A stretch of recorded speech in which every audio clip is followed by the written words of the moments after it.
Hello everybody, this is patient education video and we're gonna talk about pneumonia. So what is pneumonia? Pneumonia is an acute infection of one or both lungs. There are different symptoms for pneumonia, depends on how severe it is. But major symptoms would be cough, headache, fever, low blood pressure, shortness of breath, high heart rate, chest pain, feeling tired, exhausted, nausea, and vomiting. Pneumonia can be caused by different infections such as viruses, bacteria, fungi. Autoimmune diseases can cause pneumonia as well as drugs and chemicals. Respiratory viruses are often the cause of pneumonia, especially in young children and older adults.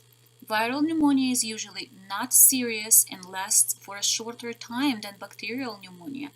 However, some cases are very serious and can cause death within just a few days. Bacterial pneumonia is the most common type of pneumonia.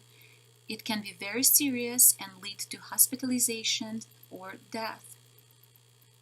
It commonly occurs when a person has another type of illness such as flu, because immune system is becoming weak and bacteria can cause a secondary infection.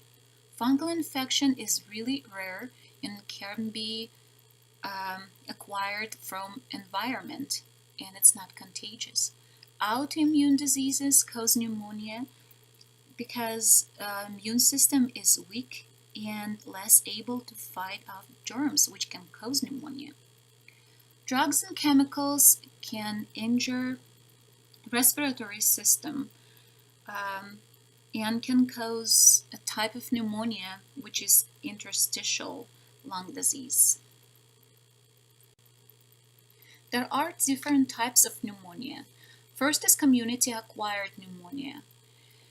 It happens outside of healthcare facilities in crowded environments such as malls, movie theaters, stores, concerts, where air is polluted with all kinds of germs.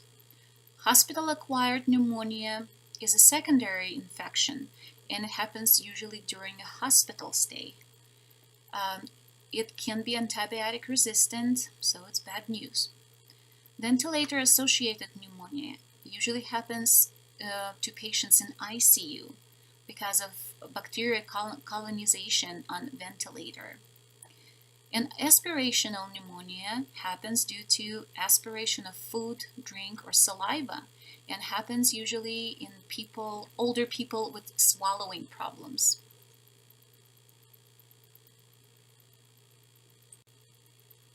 So what happens with our body during pneumonia? Our upper respiratory tract, which is trachea and bronchi, might have some bacteria, but lower respiratory tract, our lungs, are sterile.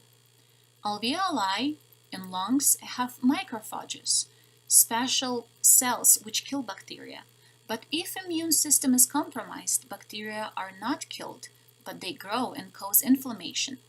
The small blood vessels in lungs become leaky, so fluid seeps to alveoli, just as you can see on the picture.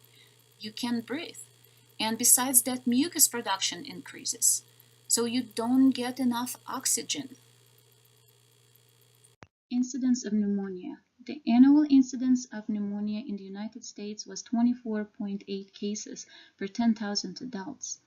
In 2014, the eighth cause of mortality in the United States was influenza and pneumonia together. In children, pneumonia is the single largest infectious cause of death worldwide.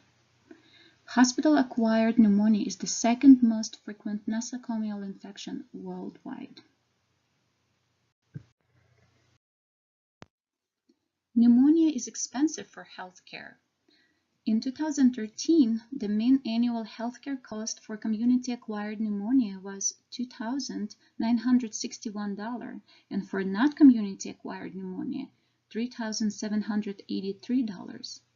The average annual incremental healthcare cost for inpatient management was $39,889 to $113,837, and for outpatient management from $4,170 to $31,524.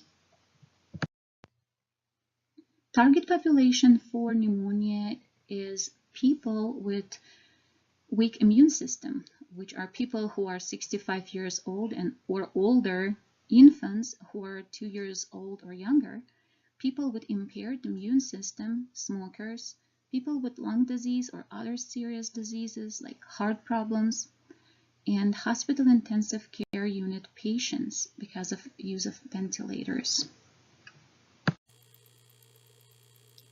There are strategies to prevent pneumonia, and first of all, vaccines. A flu vaccine helps to prevent viral pneumonia, and also flu impairs immune system, which can cause bacterial pneumonia.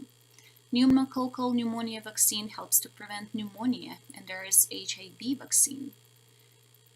Simple strategies like hand washing, covering nose and mouth while coughing and sneezing, not smoking, breastfeeding children up till 6 months of age, reducing indoor air pollution, staying away from people with respiratory infections, and keeping immune system strong by exercising and eating healthy diet helps to prevent pneumonia.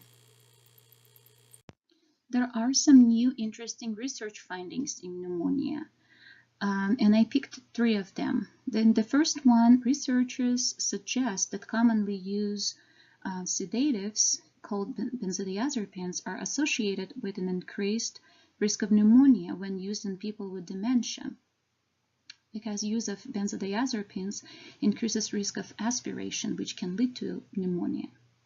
In the second study, it was found that vitamin E decreased the risk of pneumonia in elderly male smokers by 72% after they quit smoking. And in the third study, researchers have found the hormone hepcidin, which is produced in the liver, and it limits the spread of the bacteria by hiding the iron in the blood that the bacteria need to survive and grow.